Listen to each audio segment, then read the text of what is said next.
suis ravie de vous retrouver pour une nouvelle vidéo. Pour ceux qui ne me connaissent pas, je suis Débo alias Bissou sur Instagram et sur YouTube. Ça fait un bail que je suis pas venue sur YouTube. J'espère que vous allez bien. Vous allez voir, j'ai pas énormément de pièces à vous présenter. J'avais pas tellement le mojo couture ces temps-ci. Mais là, ça revient et ça repart fort. Du coup, comment on dit, pour me recaler dans un rythme de podcast régulier, il fallait que je vous fasse celui-ci. Alors, j'ai 4 pièces à vous présenter. Enfin, je vais vous parler de 5 pièces, mais j'en ai que 4 à vous montrer. Voilà. Dites-moi dans les commentaires si vous, ça va en ce moment, ce que vous cousez. Tout ça, ça m'intéresse. J'adore répondre à vos commentaires qui sont toujours bienveillants et plein de partage. Donc voilà, c'est parti. Alors, premièrement, je vais vous montrer du coup ce patron. Donc, c'est le patron Givre de Direndo qui se décline en plusieurs versions. Donc, on a, je vais vous mettre le schéma technique, mais on a plusieurs versions, à savoir la robe à manches 3/4, la robe façon débardeur, le haut manche 3/4 et le débardeur. Voilà. Donc vous allez voir, j'ai 3 versions de ceci. C'est un patron qui est très accessible aux débutants. C'est un intemporel, hein, que ce soit le haut ici manche 3/4 ou le haut débardeur. Enfin, je veux dire, ça c'est des basiques de la garde-robe. Il ne faut pas énormément de métrage, c'est pourquoi je pense le garder en basique. Voilà.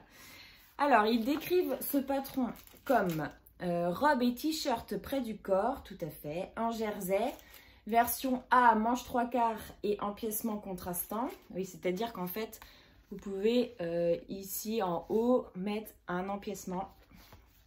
Si vous avez plusieurs chutes de tissu, par exemple, c'est idéal.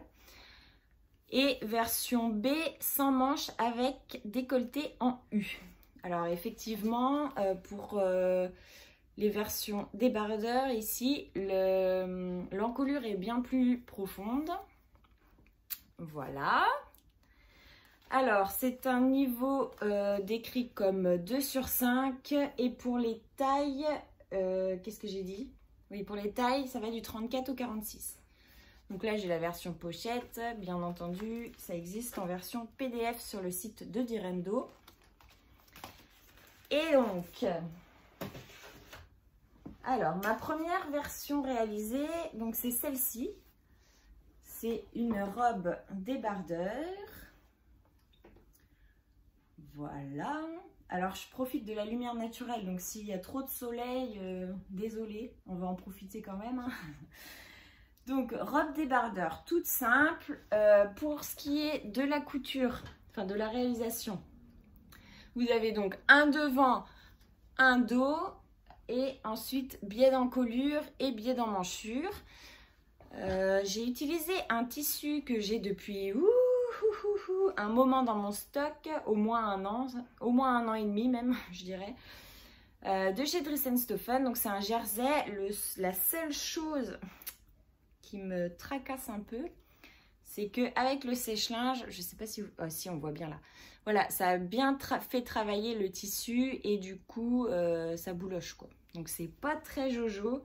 Je dirais que celle-ci je la porte plutôt en robe pour traîner, mais à la maison en fait. Au début c'était bien, hein, mais à force de la laver, effectivement ça bouloche et c'est pas très beau, ça fait vraiment usé. Du coup j'ai fait intégralement à la surjeteuse, comme vous pouvez le voir. Je sais pas si... Attendez, j'enlève le cintre parce que ça m'agace, ce truc. Là. Donc voilà, j'ai intégralement cousu à la surjeteuse, sauf le biais d'encolure, d'emmanchure et l'ourlet que j'ai cousu au point élastique. C'est l'éclair du coup sur la machine à coudre. Si vous n'avez pas ce point, vous pouvez le faire au point zigzag. Donc c'est très facile d'assembler ces pièces. La seule chose que je pourrais faire éventuellement, parce qu'on me l'a fait remarquer, c'est que vous voyez... attendez, comment je peux vous montrer ça? C'est que ça a tendance, au niveau de l'encolure, à ressortir, en fait, les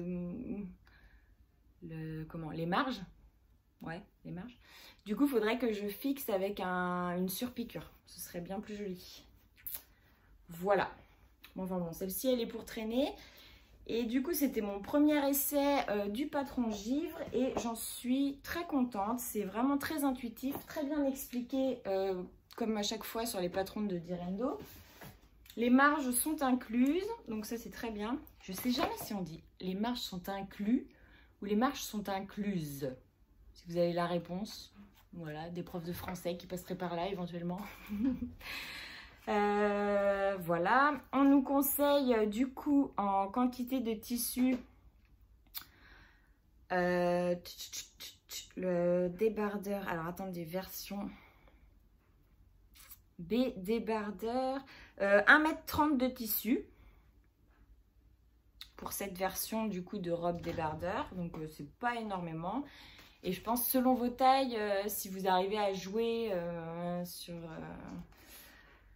la pose des pièces sur le tissu, peut-être que vous pouvez grappiller encore un peu. Je pense qu'il compte un peu plus large. Je ne sais pas exactement combien de mètres il m'a fallu. Mais oui, c'est sûr, pas plus d'1,50 m, hein, ça c'est clair et net. Donc voilà, très bien expliqué, très bien, très facile et rapide à réaliser, voilà, pour cette version.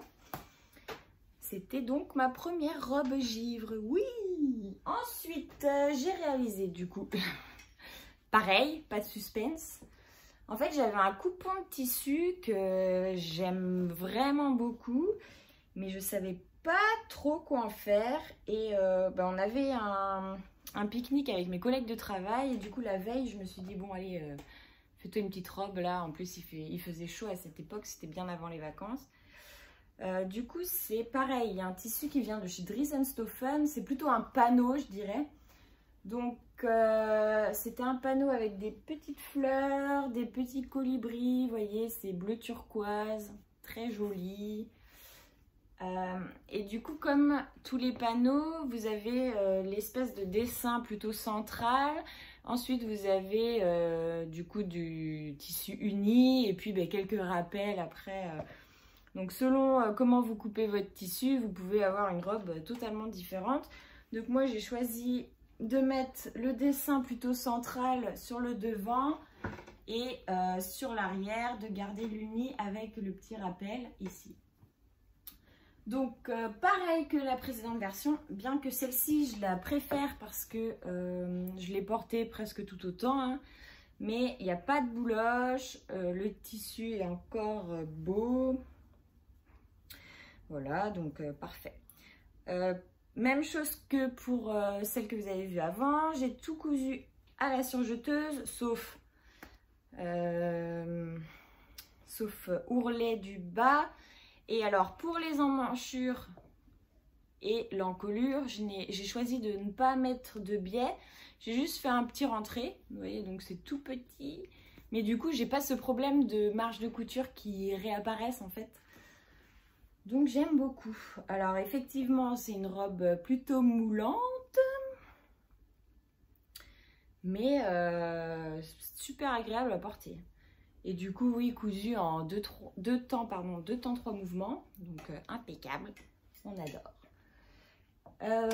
Voilà pour cette robe.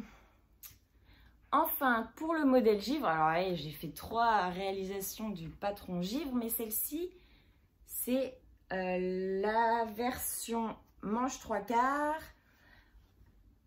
et top. Alors ne faites pas attention au repassage. Il n'est pas fait, ça se voit.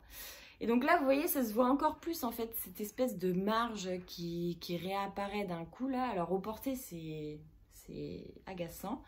Donc il va falloir que je fasse une surpiqûre tout le long. Donc je l'enlève du cintre pour vous montrer.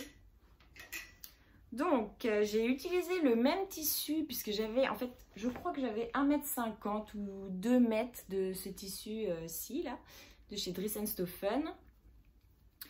Donc, j'ai bien rentabilisé le coupon puisque j'ai réalisé cette robe débardeur que je vous ai montré tout à l'heure, ce petit haut et 2 culottes dans les chutes. Donc, parfait. Et j'ai utilisé avec un jersey noir. Il m'en reste pas mal de ce jersey noir pour faire des basiques. Donc vous avez comme présenté l'empiècement devant et l'empiècement dos. J'ai fait un petit rappel au niveau ici des manches 3/4. Je l'ai assemblé également intégralement à la surjeteuse et même les bandes d'encolure. Même la bande d'encolure, parce qu'il n'y en a qu'une. Oui. Et du coup, il y a juste pour ourler du bas et ourler de manche que j'ai fait un point droit. Et non un point éclair. Point élastique. Mais ouais, j'en suis plutôt contente. Alors pareil, ça boudine un peu. Hein. Enfin, je veux dire, c'est plutôt près du corps. Donc, il faut être à l'aise avec son corps. Voilà, qu'est-ce que je peux rajouter? Ah oui, bah alors toujours le même problème de tissu qui s'effiloche. C'est peut-être un peu moins flagrant sur la version haut. Enfin, quoique, attendez, si je vous le montre bien là, vous voyez, ça bouloche. C'est pas très jojo. Mais bah, c'est un bon basique quand même, hein, même pour empiècement et oui, pour les différents empiècements, enfin, c'est tout simple, hein, il y a juste à coudre endroit ou contre endroit et puis voilà. Il n'y a rien de technique dans ce patron. À part peut-être la bande d'encolure si on n'a pas l'habitude, mais en vrai, ça se fait bien. Voilà pour le patron givre de Direndo. Très bon patron. Et je pense qu'il y aura beaucoup d'autres versions, notamment des hauts. Parce qu'après, un coup qu'on a plusieurs robes, voilà. Surtout qu'on arrive en hiver, mais pour ce qui est du haut, manche 3/4 et du débardeur, ça reste des basiques. Et puis, rien n'empêche pour les manches 3/4 de les allonger pour faire des manches longues. Voilà. Voilà. Donc, c'en est terminé pour ce patron. Alors, dernière réalisation, parce qu'en fait, je ne vais pas vous parler des culottes, puisque j'en ai déjà parlé dans d'autres podcasts. C'est toujours le même modèle que j'utilise. La culotte Paola de Petit Patron, qui existe du coup en version taille normale et taille haute. Pour avoir réalisé les deux, je préfère quand même la taille normale, parce que la taille haute, ça a tendance à trop me serrer au niveau du bidou, et j'aime quand même être à l'aise. Voilà, mais les deux versions sont plutôt faciles à réaliser. J'en ai réalisé en tout peut-être 6 des culottes. Et ouais, toujours hyper agréable à porter, à coudre. Donc très bien. C'est mon petit basique. Oh, j'ai bugué, excusez-moi. Pardon. C'est mon petit basique, voilà. Et donc, dernière cousette, vous l'avez peut-être aperçu sur mon compte Instagram. C'est donc cette robe maxi dress dans un jersey viscose de chez Dries & Stoffen également, que j'ai depuis, pareil, hein, ça remonte, hein. Mais fallait que je le couse. Et bah, très agréable à porter, je vais vous en parler tout de suite. Donc c'est un patron qui est issu, donc il y a plusieurs sources d'approvisionnement. Moi je l'ai eu dans ce magazine Mode et Travaux hors série avec des patrons de Super Bison. Donc Super Bison, c'est une marque bon, plutôt connue. Moi je la connaissais plus pour tout ce qui est vêtements enfants. Mais ils font également des patrons pour adultes. Et à l'intérieur, vous avez 9 ou 10 planches à patrons. Voilà, vous voyez. Et notamment la maxi dress.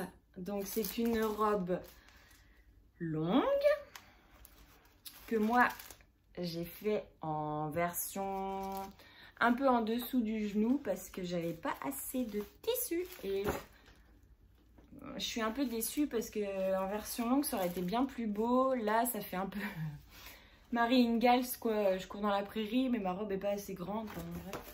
À la base, je voulais une maxi dress longue, mais pas assez de tissu, quoi. Enfin bon, c'est pas grave. Je l'aime bien quand même. Je l'ai portée. Mais au final, je vais l'offrir à ma maman qui a craqué dessus. Alors, là par contre, autant c'est pas mon habitude de prendre des notes, mais là j'en ai pris. Donc, je vous montre ça tout de suite. Regardez mes petites notes. Alors, du coup, c'est un patron en papier. Bien sûr, hein, vous pouvez retrouver ce patron sur le site de Super Bison. De My Super Bison. Non, de Super Bison. Ah, je sais jamais comment on dit. Enfin, bon, bref. Le magazine avait coûté 9,90 €. Pour ce qui est du patron, ça va des tailles 36 à 48. Et moi, j'ai choisi de réaliser une taille 38, alors que d'habitude, je prends plutôt taille 36. Mais bon, finalement, ça fait pas trop grand, quoi. C'est très bien. On est plutôt à l'aise dedans. Ils décrivent ce patron comme... je vous décris. Alors, avec son petit décolleté, ses manches en carole, sa belle longueur et son tissu d'inspiration indienne. Bon, bah là, clairement, c'est pas un tissu d'inspiration indienne, mais ça marche aussi. Hein. Cette robe a un charme fou. Ils indiquent comme niveau 3, donc plutôt expert. C'est composé d'un corsage qui est doublé, de pinces devant, donc il y en a 2, de pinces dans le dos également, il y en a 2. Lien à l'encolure pour fermer l'encolure, manche en corolle, je vais pas y arriver, jupe longue devant plus dos. Alors les deux pans de jupe en fait devant et dos sont froncés. Le détail du bas du corps, il y a un détail en bas du corsage, je vais vous mettre une photo également, hein.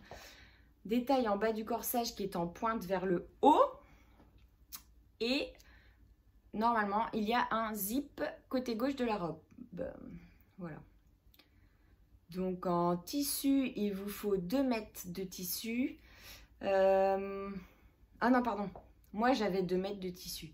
Mais en vrai, il vous faut 3,40 m de tissu. Il conseille de la viscose et bien sûr, il vous faut une fermeture éclair de 30 cm puisqu'ils mettent une fermeture éclair. Bon, alors, pour ce qui est de ma version, encore pas pareil. Excusez-moi. Donc, je vous disais, les manches en corolle et non pas carole, hein, manches en corolle. Moi, c'est ce que j'aurais appelé des manches papillons, en fait, mais c'est pas tellement ça. Voilà. Ensuite, comme je vous le disais, donc il y a un corsage qui est doublé. Donc, je l'ai doublé, là aussi. Oh, il y a plein de fils à l'intérieur. Et du coup, lien à l'encolure pour pouvoir fermer ou non cette petite encolure. Et je ne sais pas si vous allez bien le voir, mais vous voyez, le corsage ici, c'est en pointe vers le haut. Donc ça, c'est un petit détail très charmant. Et donc, on a le pan de la jupe devant et le pan de la jupe dos qui sont froncés. Voilà. Et ensuite, bien sûr, il y a les pinces ici. T'es où toi? Ici. Vous ne les verrez pas. Et dans le dos, voilà. C'est la même chose. Je vous montrerai une petite vidéo portée également. Alors, moi, j'ai fait des modifications qui sont diverses. Premièrement, donc, comme je vous l'ai dit, j'avais pas assez de tissu. Donc, j'ai enlevé 35 cm en bas de la pièce jupe devant et dos. Ce qui fait qu'elle arrive un petit peu en dessous du genou. Mon corsage dos, pour ce qui est de la doublure, je l'ai coupé en 2 fois. Alors normalement c'est coupé au pli, même pour la doublure, sauf que comme j'avais pas assez de tissu, j'ai coupé en 2 pièces et j'ai rajouté sur chaque pièce au niveau du milieu dos 1 cm pour pouvoir les assembler et que ça se voit pas, quoi. Ensuite, le bas des manches, donc j'ai fait un point bourdon, enfin non, pardon, c'était un point de bourdon qui était prévu.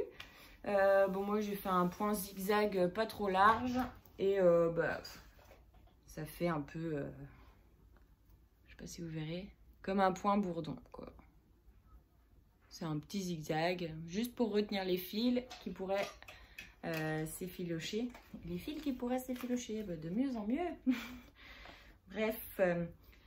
Ensuite, pour l'ourlet du bas de la jupe, donc normalement c'est un double ourlet de 1 cm ou un point bourdon. Moi j'ai fait comme les manches, un point zigzag pas trop large. Et enfin, surtout un point important, c'est que je n'ai pas posé de zip parce que j'ai essayé presque à chaque étape de la conception et je me suis rendu compte que ça m'allait. Donc au moment de la pose du zip, j'ai dit non. Voilà, donc ça économise un zip. Et puis, ça facilite aussi un peu le travail, hein, même si à force, je suis habituée de poser des zips. J'apprécie quand même quand il n'y en a pas à poser. Hein. Voilà. Et le tissu est un peu élastique, donc ça passe très bien. Pour ce qui est du coup de cette réalisation, je suis contente de l'avoir faite et surtout contente de découvrir la marque Super Bison. D'ailleurs, il y a plusieurs modèles différents dans ce magazine et notamment des pièces plutôt techniques comme la veste.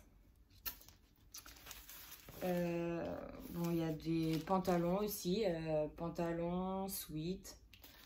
Voilà, donc ce petit magazine hors série a du potentiel. Voilà. Je réfléchis, mais je pense que je vous ai tout présenté. Oui, c'est ça. Alors, bon, j'étais un peu rapide pour ce podcast, mais comme vous voyez, j'ai pas grand chose à présenter, donc on va pas traîner. Puis ce sera plus facile pour l'exporter aussi, parce que quand on n'a pas la fibre, hein, vive la campagne. Voilà. J'espère que ça vous a plu. N'hésitez pas, surtout si vous avez des questions, j'y répondrai dans les commentaires. Vous pouvez me suivre sur Instagram, je vous rappelle c'est Bissou. N'hésitez pas à me laisser un commentaire, un petit j'aime, ça fait toujours plaisir. Et puis vous abonner si ce n'est pas encore fait. C'est gratuit en plus, donc ça vaut le coup. J'espère vous retrouver très bientôt avec bien plus de cousettes quand même. Parce que là, c'est limite. Hein. Voilà, j'ai un petit projet de pantalon. J'espère que je l'aurai cousu pour le prochain podcast, on verra. Sinon, je vous souhaite une bonne couture. Si vous ne faites pas de couture, du tricot, de la broderie, du crochet, que sais-je, plein de choses créatives. Et à bientôt. Bisous.